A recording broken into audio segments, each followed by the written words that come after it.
Hi ನಮಸ್ತೆ ಎಲ್ರಿಗೂ. Welcome to ಭೋಜನ ಉಪಹಾರ ಯೂಟ್ಯೂಬ್ ಚಾನಲ್ಗೆ ನಿಮಗೆಲ್ಲರಿಗೂ ಸುಸ್ವಾಗತ. ತುಂಬಾ ಸ್ಪೆಷಲ್ ರೆಸಿಪಿ ಅಂತಲೂ ಹೇಳ್ಬೋದು.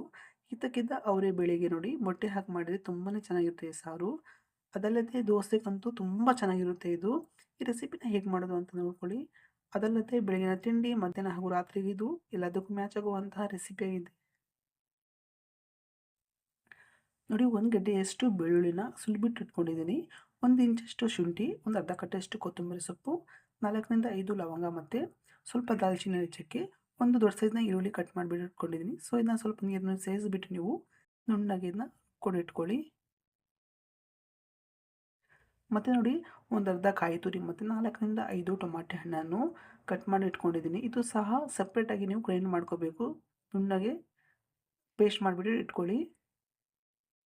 ಮೊದಲು ನೀವು ಹಸಿರು ಪೇಸ್ಟ್ನ ಗ್ರೈಂಡ್ ಮಾಡ್ಕೊಂಡು ಇಟ್ಕೋಬೇಕು. ನಂತರ ನೀವು ಟೊಮ್ಯಾಟೊ ಮತ್ತು ಕಾಯಿ ಪೇಸ್ಟ್ನ ಸಪ್ರೇಟಾಗಿ ಪೇಸ್ಟ್ ಮಾಡಿಬಿಟ್ಟು ಸೈಡಲ್ಲಿ ಎತ್ತಿಟ್ಕೊಳ್ಳಿ. ಇವಾಗ ಆನ್ ಮಾಡಿಬಿಟ್ಟು ಒಂದು ಪಾತ್ರೆ ಇಟ್ಕೊಳ್ಳಿ. ಒಂದು ಪಾತ್ರೆಗೆ ನೀವು 50 ml ಅಷ್ಟು ಅಡುಗೆ ಎಣ್ಣೆ ಹಾಕ್ಕೊಳ್ಳಿ. ನಾನು ಎಣ್ಣೆ ಹಾಕೊತಾ ಇದ್ದೀನಿ.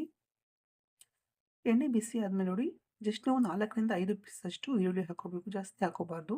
ಏನಕ್ಕೆ ನಾವು ಮಸಾಲೆಯಲ್ಲಿ ಒಂದು ದೊಡ್ಡ ಸೈಜ್ ಈರುಳ್ಳಿ ಪೇಸ್ಟ್ ಮಾಡ್ಕೊಂಡಿರ್ತೀವಿ. ಸೊ ಅದರಿಂದ ನಾನು ಸ್ವಲ್ಪ ಹಾಕೊತಾ ಇದ್ದೀನಿ.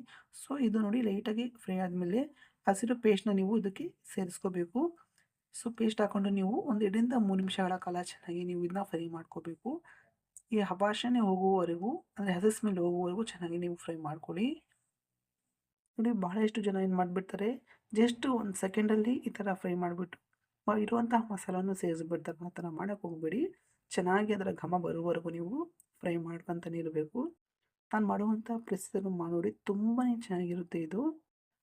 ನೋಡಿ, ಮಸಾಲೆ ಈ ಥರ ಡ್ರೈ ಆಗಿ ಬರ್ತಾ ಇರುತ್ತಲ್ವ, ಸೊ ಅವಾಗ ನೀವು 1 ಸ್ಪೂನಷ್ಟು ಅಚ್ಚ ಖಾರದ ಪುಡಿ, 1 ಸ್ಪೂನಷ್ಟು ಧನಿಯಾ ಪುಡಿ ಮತ್ತು ಅರ್ಧ ಟೀ ಸ್ಪೂನಷ್ಟು ಅರಿಶಿನ ಹಾಕ್ಕೊಳ್ಳಿ. ಇನ್ ಕೇಸ್ ನೀವು ಖಾರ ತಿಂತೀರಾ ಅಂತ ಹೇಳಿದರೆ, ಖಾರ ಪ್ರಿಯರಾಗಿದ್ದರೆ ನೀವು ಸ್ವಲ್ಪ ಹೆಚ್ಚಿನದಾಗಿ ಖಾರವನ್ನು ಸೇರಿಸ್ಕೋಬೋದು. ಸೊ ಇವಾಗ ಹಾಕಿ ಚೆನ್ನಾಗಿ ಮತ್ತೊಮ್ಮೆ ಫ್ರೈ ಮಾಡ್ಕೊಳ್ಳಿ.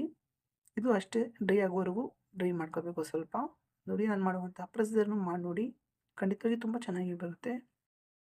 ಮಸಾಲ ಡ್ರೈ ಆಗ್ತಾ ಬರ್ತಾ ಇದೆ ಅನ್ಬೇಕಾದ್ರೆ ನೀವು ರುಚಿಗೆ ಅನುಗುಣವಾಗಿ ಉಪ್ಪನ್ನು ಹಾಕೊಳ್ಳಿ. ನಾನು ಕಲ್ಲುಪ್ಪನ್ನು ಯೂಸ್ ಮಾಡ್ತಾ ಇದ್ದೀನಿ.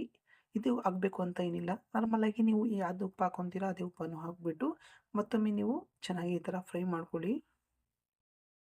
ನೋಡಿ, ಮಸಾಲದಿಂದ ಎಣ್ಣೆ ಬಿಟ್ಟು ಬರ್ತಾ ಇದೆ ಅನ್ಬೇಕಾದ್ರೆ ನೀವು ರುಬ್ಬಿರುವಂತಹ ಕಾಯಿ ಮತ್ತು ಟೊಮ್ಯಾಟೊ ಪೇಸ್ಟ್ನ ಇದಕ್ಕೆ ಸೇರಿಸ್ಕೊಳ್ಳಿ. ಸೇರಿಸ್ಬಿಟ್ಟು ನೀವು ಇದಕ್ಕೆ ಥಿಕ್ನೆಸ್ ಬೇಕು, ಗಟ್ಟಿ ಬೇಕು ಅಂದರೆ ನೀರನ್ನು ಸ್ವಲ್ಪ ಕಡಿಮೆ ಹಾಕ್ಕೊಳ್ಳಿ. ಇಲ್ಲ ಅಂತೇಳಿದರೆ ಸ್ವಲ್ಪ ತೆಳುಬೇಕು ಅಂದಾಗ ನೀವು ರುಬ್ಬಿರುವಂತಹ ಜಾರಿಗೆ ನೀರನ್ನು ಹಾಕಿಬಿಟ್ಟು ಆ ಜಾರಿನ ನೀರನ್ನು ಇದಕ್ಕೆ ಸೇರಿಸ್ಕೊಳ್ಳಿ.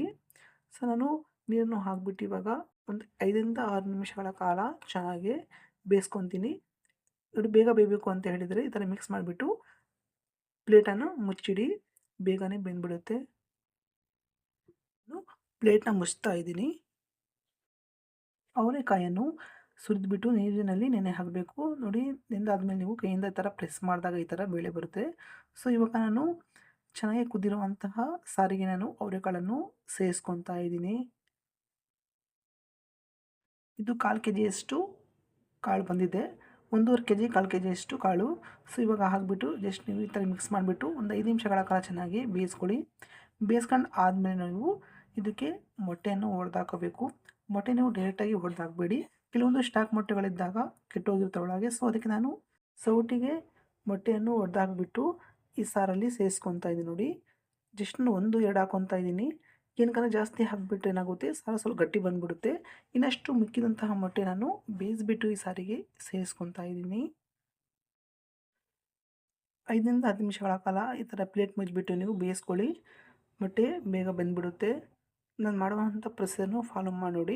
5ರಿಂದ 10 ನಿಮಿಷಗಳ ಕಾಲ ಆದಮೇಲೆ ನಾವು ಪ್ಲೇಟ್ನ ರಿಮೂವ್ ಮಾಡ್ತಾ ಇದ್ದೀವಿ. ನೋಡಿ, ಕಾಳು ಮತ್ತು ಮೊಟ್ಟೆ ಚೆನ್ನಾಗಿ ಬೆಂದಿರುತ್ತೆ.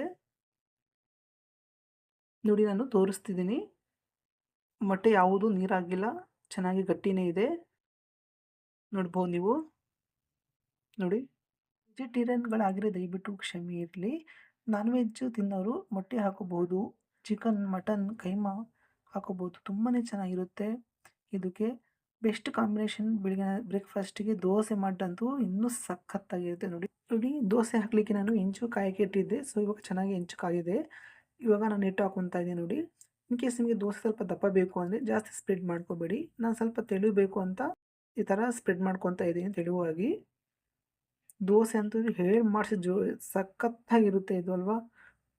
ನೋಡಿ ಇದಕ್ಕೆ ತುಪ್ಪ ಅಥವಾ ಎಣ್ಣೆ ನಿಮ್ಗೆ ಯಾವ್ದು ಇಷ್ಟ ಆಗೋದು ನೀವು ಹಾಕೋಬೋದು. ನಾನು 2 ಟೇಬಲ್ ಸ್ಪೂನಷ್ಟು ಅಡುಗೆ ಎಣ್ಣೆ ಹಾಕ್ಕೊತಾ ಇದ್ದೆ ನೋಡಿ. ಹಾಕ್ಬಿಟ್ಟು ನೀವು ಚೆನ್ನಾಗಿ ಬೇಯಿಸ್ಕೋಬೇಕು. ಎರಡೂ ಸೈಡ್ ಬೇಯಿಸ್ಕೋಬೇಕು. ನೆಕ್ಸ್ಟ್ ವಿಡಿಯೋಲಿ ತೋರಿಸ್ಕೊಡ್ತೀನಿ ನಾನು ದೋಸೆ ಹೇಗೆ ಮಾಡಬೇಕು ಅಂತ.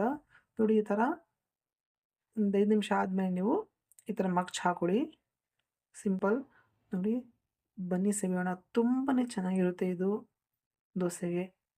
ನಾನೇ ಮಾಡ್ಕೊಂಡು ನಾನೇ ತಿಂತಾ ಇದ್ದೀನಿ ಅನ್ಕೋಬೇಡಿ. ಬನ್ನಿ ಅದಕ್ಕೆ ನಿಮಗೆ ಇನ್ವೈಟ್ ಮಾಡ್ತಾ ಇದ್ದೀನಿ. ಈ ರೆಸಿಪಿ ನಿಮಗೆ ಇಷ್ಟ ದಯವಿಟ್ಟು ಲೈಕ್ ಮಾಡಿ, ಸಬ್ಸ್ಕ್ರೈಬ್ ಮಾಡ್ಕೊಳ್ಳಿ. ನನ್ನ ಚಾನಲ್‌ಗೂ ಆಶೀರ್ವದಿಸಿ ಬೆಳೆಸಿ ಅಂತ ಕೇಳ್ಕೊತಾ ಇದ್ದೀನಿ.